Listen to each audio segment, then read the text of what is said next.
আসসালামু আলাইকুম বন্ধুরা, সবাই কেমন আছেন? আশা করি সবাই ভালো আছেন। আলহামদুলিল্লাহ আমরাও ভালো আছি।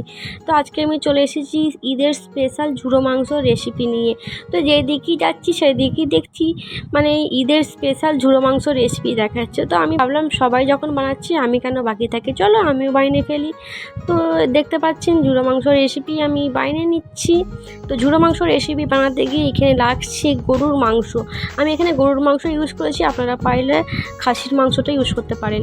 তো এটা সাধারণত রান্না করার পর যেসব ঝুটো মাংসগুলো থেকে যায় সেটা থেকেই করে, সেটা তো আমাদের শেষ হয়ে গেছে, সব খেয়ে ফেলেছি বাবা, আর সেটা আর নেই। তো এখানে আমরা মানে শিলনোড়াতে বেটেও হয়, এটা শিলনোড়াতে আর থ্যাতলাইনি, এটা আমরা ছটে খাটে মেরে দিয়েছি, মিক্সচার মেশিনে উড়ে দিয়েছি।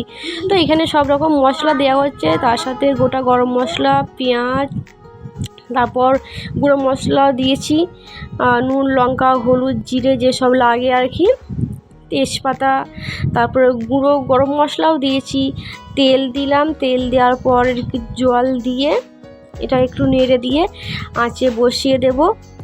হাই স্পিড আঁচ দিলে হবে, কোনো প্রবলেম নেই, শুধু সেদ্ধর ব্যাপার, আর বেশি সেদ্ধ হতে বেশি টাইম নেয় না। এটা ঘুরিয়ে নিয়েছি, তো এটা এমনিতেই মানে হয়ে গেছে। আর তার সাথে দিলাম একটু আদা রসুনের পেস্ট। তো দেখতে পাচ্ছেন আমরা এবার আঁচে বসিয়ে দিয়েছি, এইটুকু জল আছে, এই জলটা থাক, এবার আমরা নামিয়ে নেবো। দেখতে পাচ্ছেন কড়া চাপিয়ে দিয়েছি, পর্যাপ্ত পরিমাণে তেল দিয়ে দিয়েছি, তাতে মানে ফেলে দিলাম পেঁয়াজগুলোকে গুতাগুতি দিয়ে একটু ভেজে নিচ্ছি ভালোভাবে। এই যে দেখতে পাচ্ছেন এরকম পর্যায়ে এবার মাংসগুলোকে দিয়ে দিতে হবে। কি সুন্দর দেখতে লাগছে না পেঁয়াজগুলোকে, আমার খুব ভালো লাগছে। তো এবার সব মাংসগুলোকে দিয়ে দিলাম, আবারও দিয়ে দিচ্ছি মশলা, নুন, হলুদ, লঙ্কা, জিরে। আর লঙ্কাটা সবার স্বাদ মতন দিতে হবে, যে যেমন ঝাল খেতে পছন্দ করে তেমনটা। তো দেখতে পাচ্ছেন আমার নাড়ানাড়ি করে অনেকটা জলটা শুকিয়ে গেছে।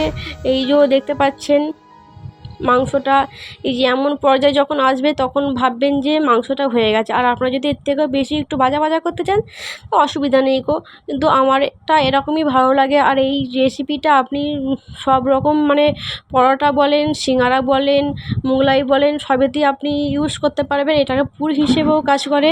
তো দেখতে পাচ্ছেন আমি সার্ভ করে নিচ্ছি।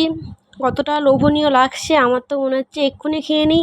আমি এডিট করতে করতে মনে হচ্ছে আবার যেন খাই, জিভে জল চলে আসছে, একদম একদম ইয়াম্মি হয়েছে।